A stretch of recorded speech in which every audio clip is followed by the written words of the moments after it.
Picture this. A European consortium bets $25 billion on the future of flying and builds a machine nobody truly needs. In 2000, Airbus launched the A380 program, promising to revolutionize air travel with a double-deck behemoth. The world watched as the first prototype rolled out, but what seemed like a triumph quietly became aviation's most expensive miscalculation. Today, 251 A380s sit grounded or underused, while smaller jets dominate global skies. How did Airbus create a plane too big to fly profitably, and what does it teach businesses betting on scale? The idea for a super jumbo did not start with Airbus. It grew from a fierce rivalry with Boeing across the Atlantic. In the late 1980s, airlines clamored for bigger planes to handle booming long-haul traffic between hubs. Boeing's 747 had ruled since 1970, carrying 400 passengers across oceans for decades. But as passenger numbers doubled,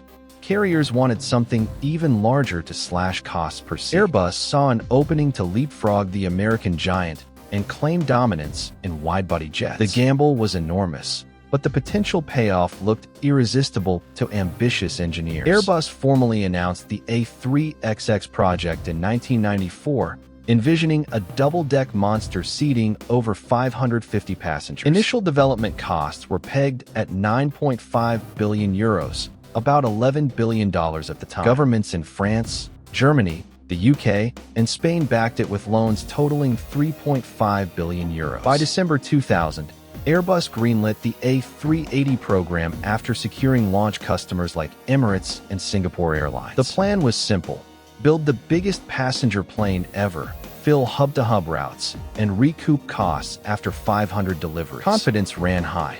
After all, global air traffic was surging 10% annually. But trouble brewed almost immediately in the complex web of suppliers and design centers across Europe. Airbus operated from Toulouse in France, Hamburg in Germany, and other sites, each handling different fuselage sections. Wiring alone required 98,000 wires and 40,000 connectors for customized airline cabins. Software mismatches between French and German teams caused endless integration headaches early on. What started as aggressive scheduling pressure snowballed into configuration management nightmares. By 2005, the first A380 rolled out looking majestic, but inside, chaos threatened the entire program. Disaster struck in June 2005 when Airbus revealed massive delays just after the prototype's rollout. Production slipped 2 years due to wiring errors that demanded rewiring every airframe already built. Costs exploded from 10 billion euros to 18 billion, with $6 billion lost on fixes alone. Airbus shares plunged 26%,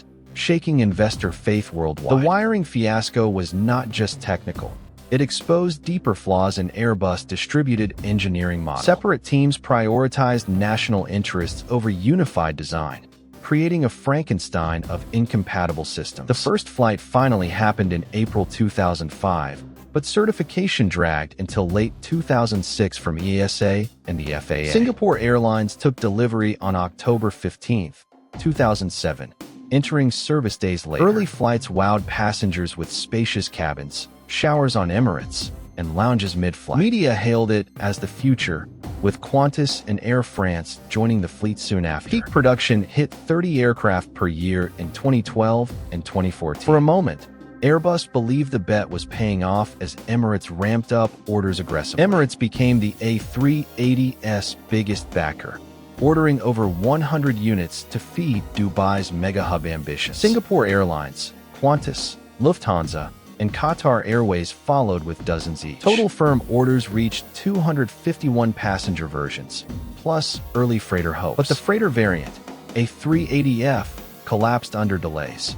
FedEx and UPS canceled a mid-passenger priority. Airbus suspended it indefinitely, converting some to passenger models. Still, the program pressed on, assuming hub growth would justify the massive scale forever. Beneath the glamour, a fatal market shift was underway that Airbus severely underestimated. Airlines increasingly favored point-to-point routes over crowded hubs, thanks to rising fuel prices. Boeing's 787 Dreamliner and Airbus own A350 offered long range with 2 engines, slashing costs dramatically. The A380 burned about 3.1 liters per passenger per 100 kilometers, similar to the older 747. New twins like the 787 achieved 2.3 liters, 20% better efficiency. Operating a super jumbo required specialized gates, stairs, and crews, hiking airport fees sky high. Smaller planes flew direct, filling seats without hub bottlenecks. Fuel costs, which make up 30% of airline expenses,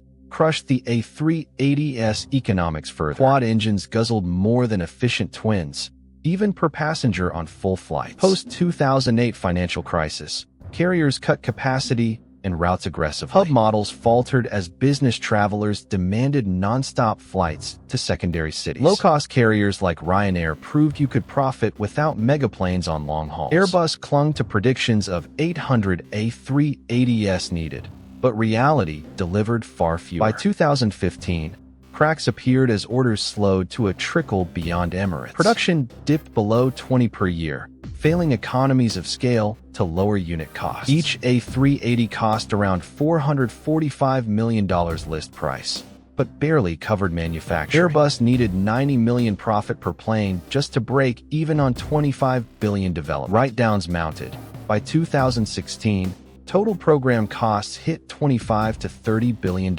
Airlines like Air France accelerated retirements, citing retrofit costs over €100 million. The end came swiftly in February 2019 when Airbus announced production halt by 2021. Emirates slashed 39 orders, swapping for 40 A330neos and 30 A350s. This left just 17 backlog, mostly for Emirates and ANA. CEO Tom Enders called it painful but inevitable. No backlog meant no path to profitability. Final deliveries trickled out in 2021, totaling 251 airframes. The program never recouped its investment, saddling Airbus with billions in losses. For business leaders, the A380 saga screams warnings about betting everything on scale alone. Airbus assumed bigger always meant cheaper per seat, ignoring flexibility's rising value. Hub-centric models crumbled as networks democratized with efficient twins. Development delays doubled costs, proving aggressive timelines kill when complexity reigns. Distributed teams fostered silos, prioritizing politics over integration. Even with government backing, market reality trumped engineering hubris. Contrast this with Boeing's pivot to the 787, which captured orders by solving real pain points. Fuel savings and direct routes won airlines' hearts over sheer capacity. The A380 excelled on dense routes like Dubai-London, filling 800 seats profitably. But those routes were rare. Most demanded versatility over volume. Airbus list price masked discounts up to 50%, eroding margins further. Lesson 1. Validate assumptions with customer contracts before shoveling billions. Airlines faced brutal choices too, stranding fleets amid COVID and retirements. Emirates still flies over 100 A380s, but others like Lufthansa park there. Retrofitting for efficiency costs millions, often exceeding resale value. The plane's double-deck innovation lives on in concepts, but scale proved fleeting. Modern jets like A350 burn 25% less fuel, extending range without megasize. Dig deeper, and cultural clashes amplified Airbus woes across national borders. French designers used CUDIA software. Germans preferred VPM, causing data translation errors. Thousands of engineers wasted months reconciling incompatible models. This was not just wiring. It was a failure to enforce single standards enterprise-wide. Compared to Boeing's centralized Seattle hub, which streamlined the 777 program successfully. Distributed innovation sounds democratic, but breeds chaos without ironclad governance. Financially, the A380 drained Airbus for 15 years, diverting resources from winners like A320neo. By 2018, Airbus baked end costs into results, freeing focus elsewhere. Stock recovered as twin-aisle sales soared, proving timely pivots save empires. Emirates' order cut was decisive. Without it, production might have limped longer. But clinging to losers poisons balance sheets and talent pools alike. For investors eyeing aviation or scale bets, the A380 underscores network effects fragility. Hubs thrive on density, but point-to-point erodes them with efficiency gains. Fuel, at times over $100 per barrel, punishes inefficiency harshly. Airbus bet on perpetual growth.